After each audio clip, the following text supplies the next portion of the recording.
चरणों में बार बार प्रणाम करूं। गंगा जी का जल बहुत ही शीतल जल है। चलो दुर्वासा स्नान को करना है, वस्त्रों को इस किनारे पर रख देते हैं। तो दुर्वासा जी वस्त्रों को एक किनारे रख करके गंगा मैया का आचमन किया और स्नान करने के लिए अंदर प्रवेश किया। जय हो नंददास गंगा की महिमा। और ठंडा जल। नंददास गंगा की महिमा भवसागर कर जायो। जय हो गंगा मैया। आज तो बहुत ही शीतल जल हो रहा है। क्यों नहीं मकर संक्रांति का दिवस है ना, वैसे भी सर्दी बहुत बढ़ रही है। जय हो मां गंगा जय। तो वहां द्रौपदी अपनी दासियों के सहित मां गंगा के तट पर आती। दासियों, आज तो इतना सुंदर पर्व है। आज मकर संक्रांति का पर्व है और आज के दिन गंगा स्नान करना बड़ी ही सौभाग्य की बात है। तो क्यों नहीं चलती हैं और गंगा स्नान करके आती हैं। आइए दासियों।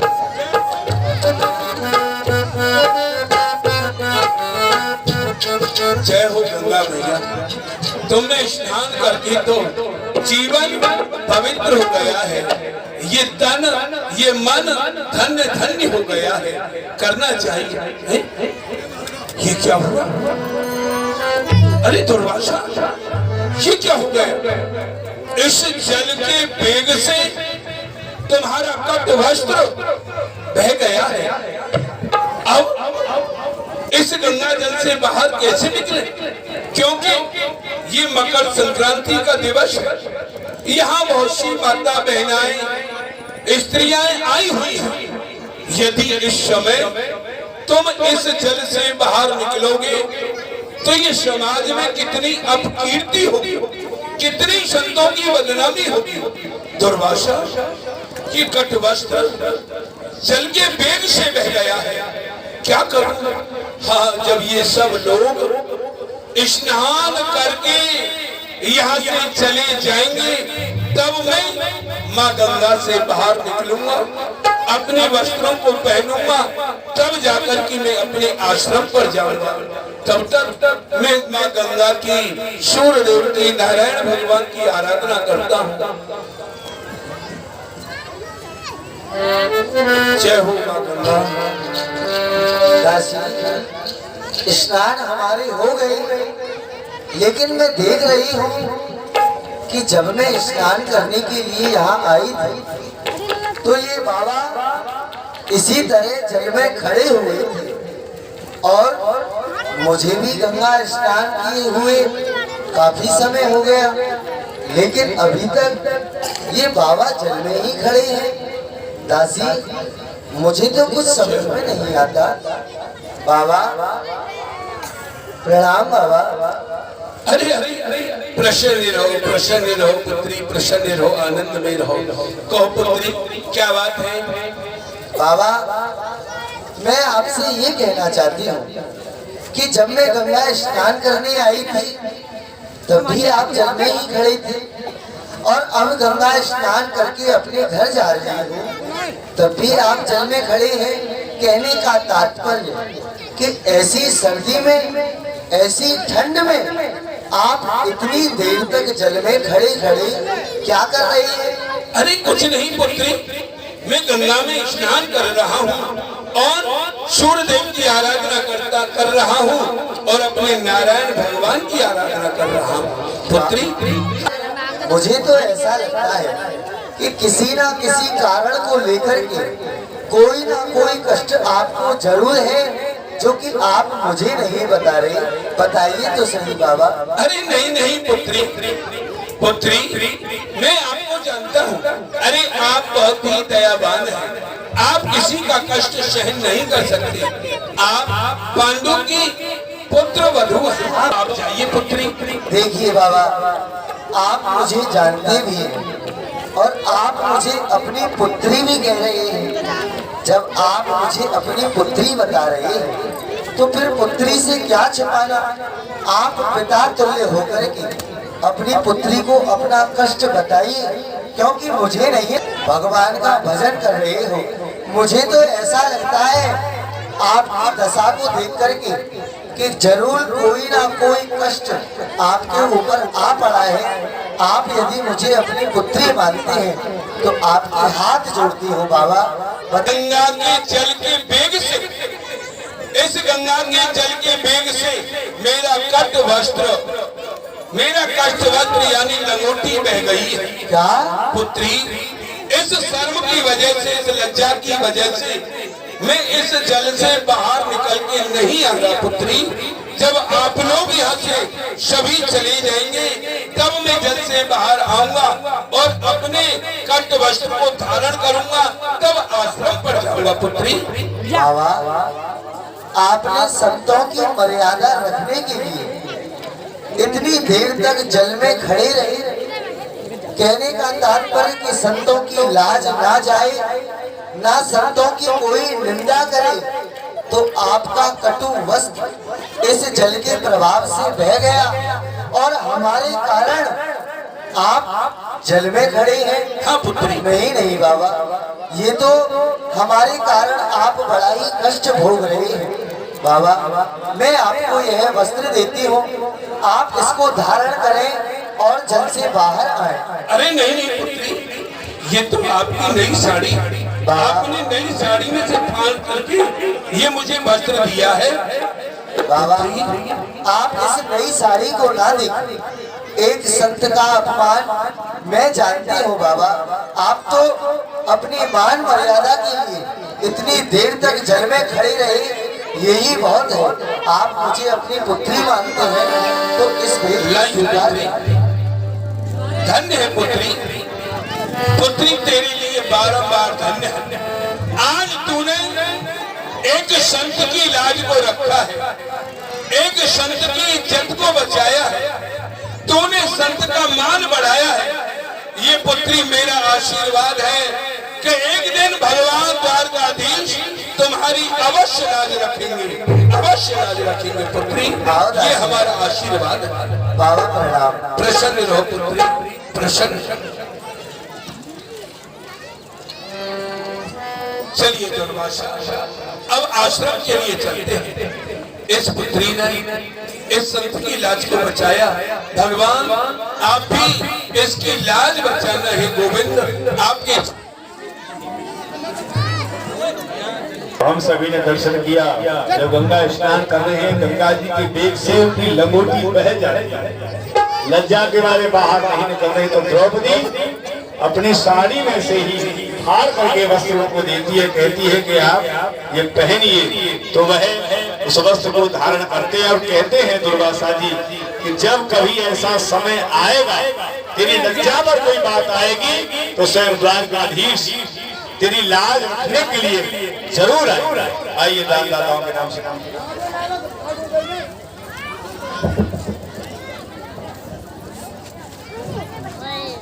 हेलो, देवेंद्र सिंह सनत राम सिंह निवासी घोवैया 10 रुपए।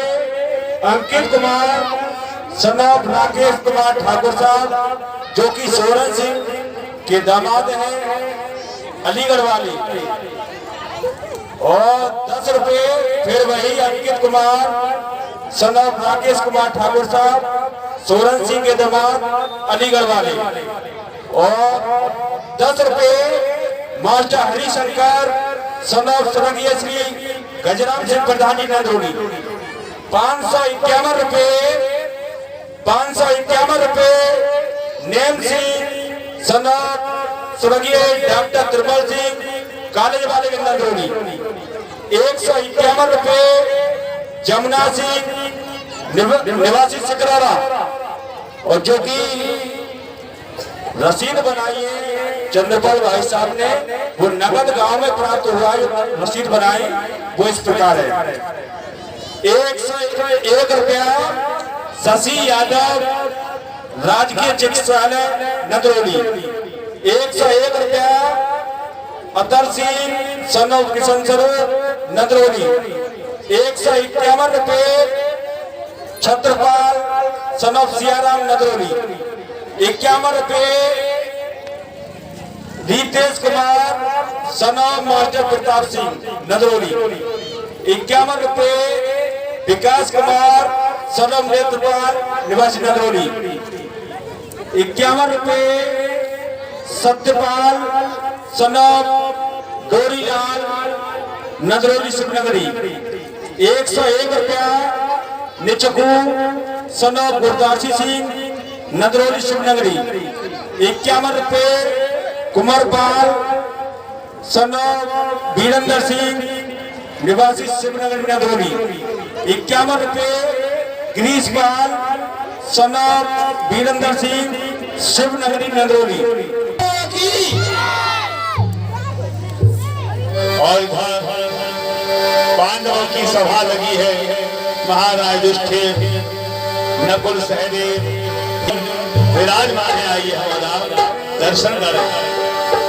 तेरी बन जाएगी गोविंद गुण गाए से, तेरी बन जाएगी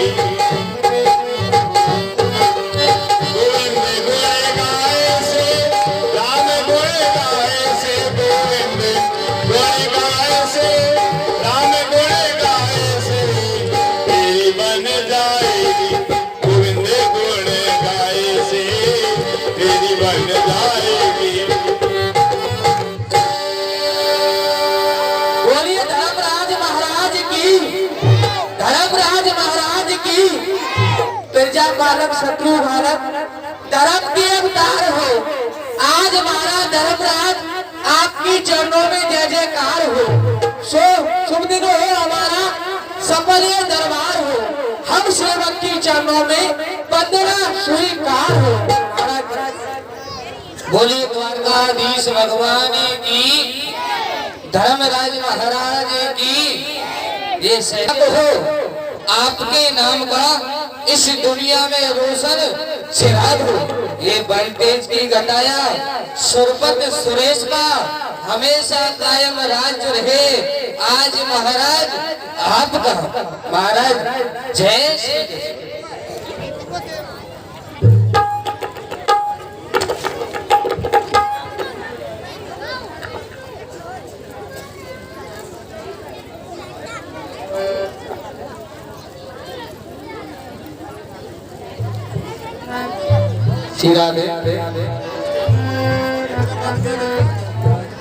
नकुल सहदेव अर्जुन जो भी आपने इस प्रजा का हाल बताया है, सभी प्रजा हमारी कुशल है। किसी को कोई भी कष्ट नहीं है। क्यों बतलाइए हमको। महाराज आपकी प्रजा में किसी भी सेवक को या किसी भी प्रजावासी को कोई कष्ट नहीं है महाराज। और महाराज जैसे कि आपने कहा सभी धर्म के कार्य अच्छी प्रकार से चल रहे हैं या नहीं, तो महाराज आपके राज्य में सभी धर्म के कार्य यज्ञ हवन आदि जितने भी कार्य हैं वह सभी भली प्रकार से चल रहे हैं महाराज। और महाराज खुशी है प्रजा आपकी, नहीं कोई प्रबंध है।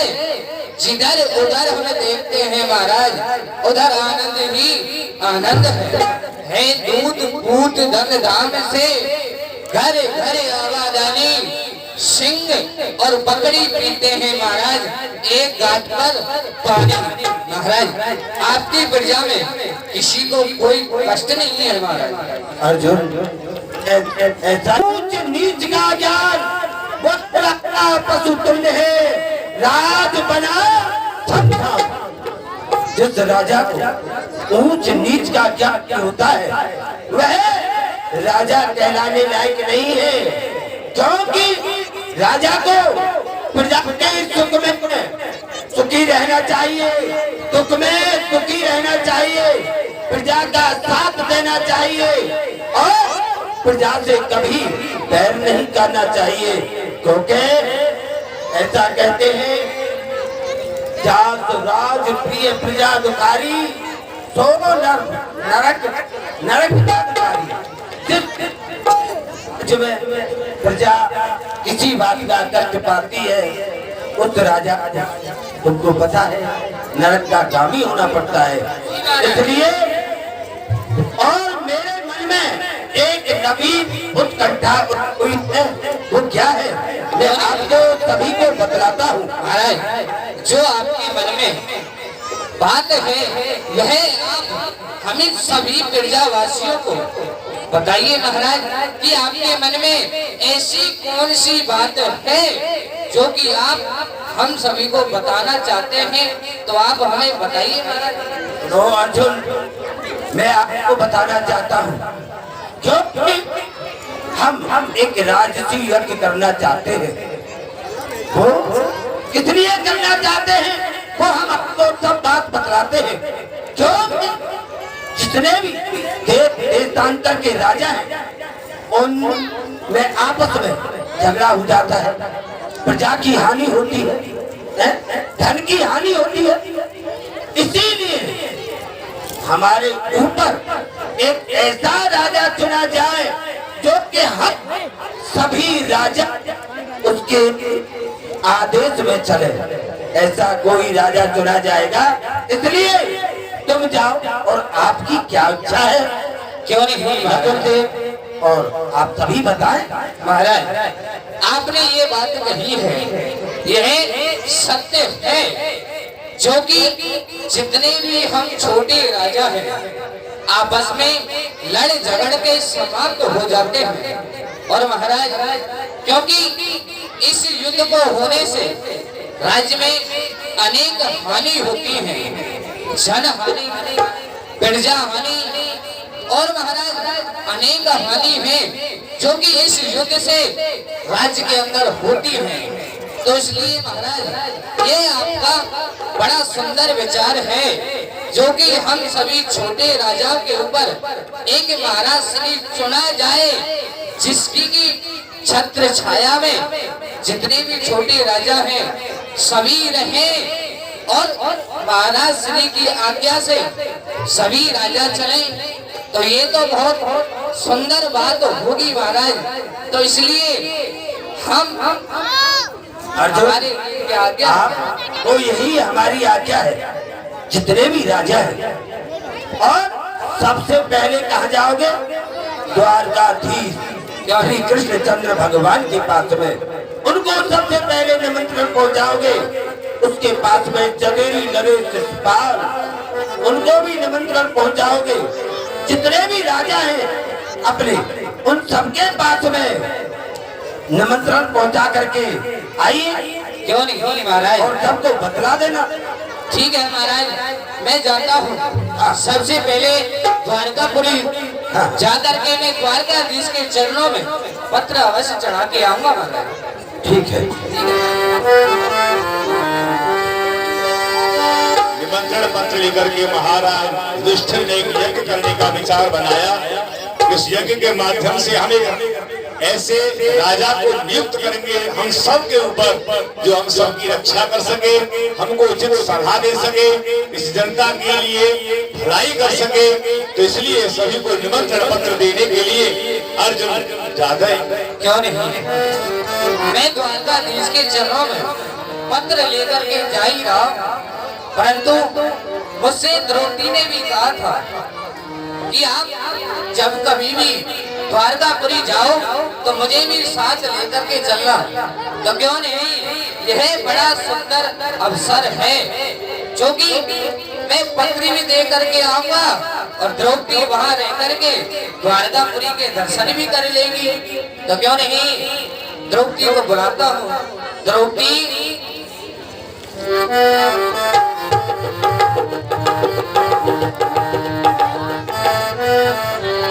प्रणाम स्वामी।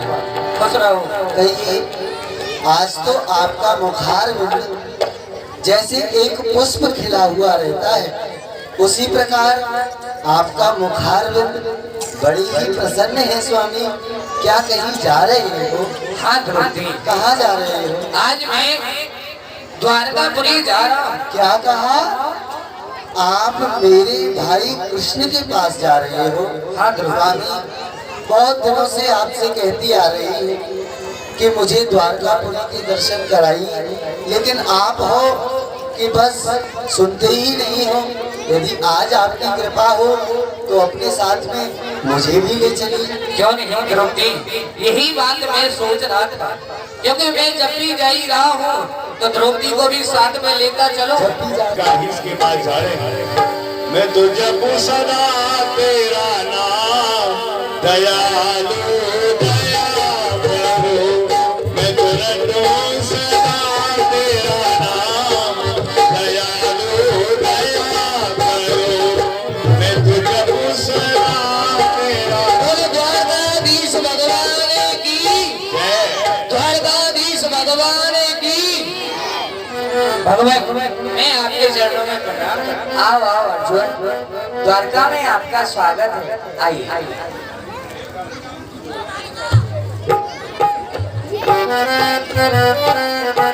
अरे ये क्या द्रौपदी, आप भी आई?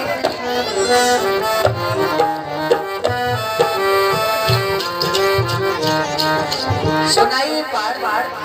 आज तो आप बड़े समय बाद द्वारका पधारे, सभी आनंद मंगल से तो हैं? हाँ भगवान, आपकी कृपा से सभी कुशल मंगल हैं। परंतु आप सुनाइए भगवान, आप कुशल मंगल हो?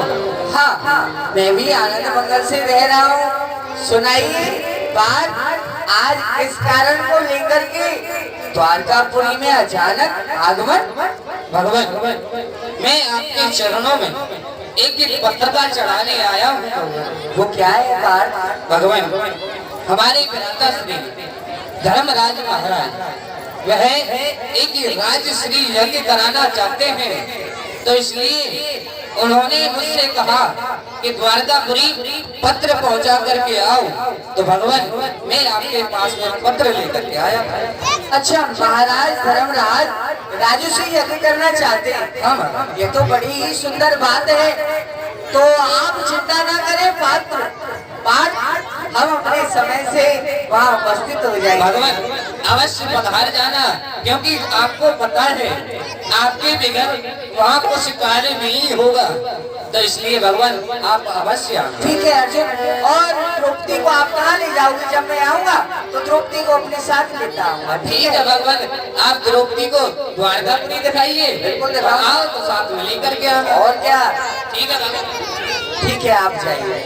द्रौपदी, तुमने अभी द्वारका नहीं देखी है, चलो आओ, आज हम तुम्हें द्वारका दिखाते हैं। आओ। आइए कुछ दानदाताओं के नाम।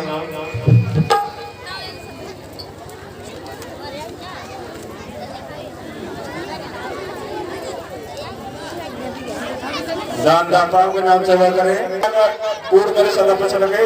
बोल वृंदावन बिहारी लाल की। जो इधर लड़के खड़े उधर खड़े हैं भक्ति तुम्हारे।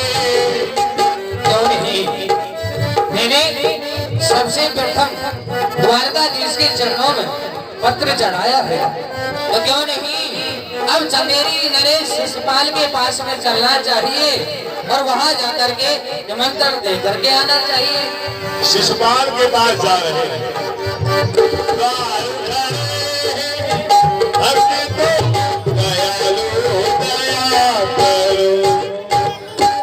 बोलिए चंदेरी नरेश शिशुपाल की। आइए आइए पारद भरत अर्जुन, और सुनाइए जोहार है।